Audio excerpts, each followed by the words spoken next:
Welcome to the 52nd episode of Tax Tidbits. It's officially our 1-year anniversary.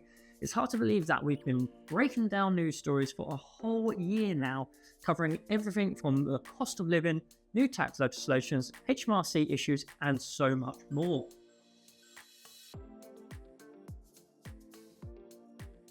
My name is Jack Rivers, and in today's special episode, we will be firstly looking back at the top financial news stories that rocked the tax world in the last tax year before moving on to this week's news. So let's dive right in.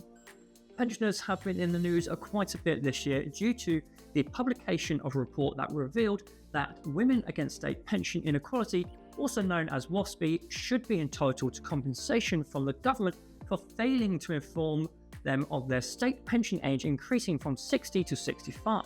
This report was published in March, but no further action has been made from the government regarding compensation.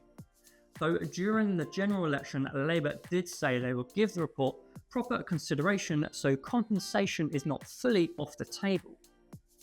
The election has been a topic on everyone's mind in the last few months, and our change of government has been huge news to the financial landscape.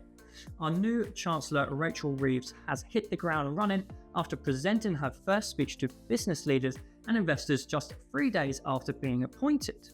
As part of her speech, she warned of the severe economic challenges that the Labour government have inherited, promising a full budget to be held in the autumn. Since this speech, the tax gap for the 2023 tax year has been announced, which stands at a whopping £39.8 billion.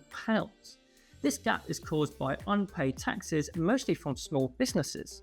It will be interesting to see how Ms. Reeves will factor this into the budget.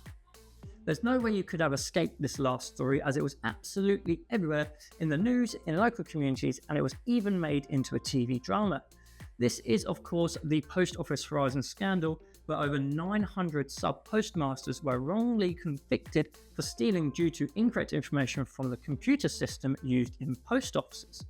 We have covered this a few times on Tax Tidbits over the past year, as updates to the case were brought out, most notably when it was revealed that the post office was actually deducting compensation payments from their profits in order to pay less tax. And those are just a few of the biggest topics we covered in the last year on Tax Tidbits. And now on to this week's news, and who knows, one of these could be featured as next year's big story. Last Thursday, the Bank of England officially cut interest rates from 5.25% to 5% after holding them at a 16-year high for the past year. The cut comes as inflation has consistently fallen, hitting the 2% target in May and June. The Bank of England has noted that the high interest rates were starting to drag on the economy, hence the 5-4 vote to cut the rate.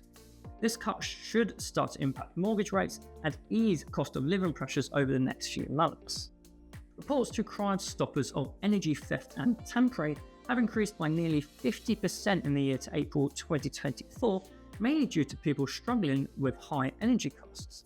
Though the charity believes that an additional 250,000 cases go unreported each year. Energy theft is when people tamper with a meter so it doesn't accurately record how much energy is being used, which is extremely dangerous as it can cause gas leaks. Even though energy bills have recently dropped, they are still very high and are causing more people to fall into fuel poverty. The government has confirmed that the 20% VAT on private school fees and boarding will take effect from January 1st, 2025, and will also apply to prepaid fees from the 29th of July. This is to stop people from paying in advance in an aim to avoid the new tax increase. They have also confirmed that this new increase would not affect pupils with acute special needs, where their needs can only be met in private schools. Business rate relief for private schools will also end from April 2025. This is just a couple of the measures introduced in an aim to bridge that £22 million gap in public finances. HMRC has now agreed to identify and contact the 8,000 taxpayers that were wrongfully refunded Class 2 national insurance contributions on their 2023 tax return due to a processing error.